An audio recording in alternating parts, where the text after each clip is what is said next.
Unlock the power of your Nikon D850 by seamlessly connecting it to your computer for effortless image transfers and remote shooting. First, ensure your Nikon D850 is powered off. Locating the port cover on the side of your camera is your first crucial step on the D850. This is typically found on the left side, often near the memory card slots. Carefully lift the hinge cover. You'll find several ports underneath. We are looking for the USB port, which is usually the largest rectangular connector. This is the USB port. Now, you'll need the correct USB cable that came with your Nikon D850, or a compatible high-speed USB cable. One end of the cable will have a distinct connector that fits snugly into this port on your camera.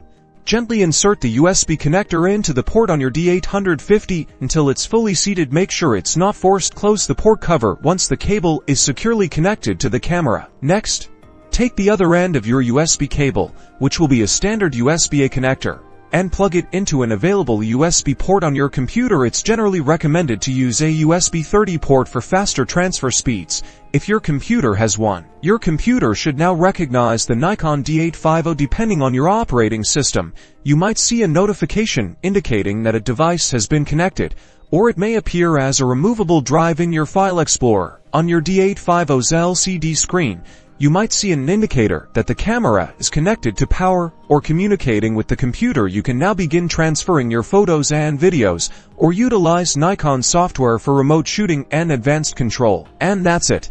You've successfully connected your Nikon D850 to your computer, opening up a world of possibilities for managing and maximizing your photography workflow.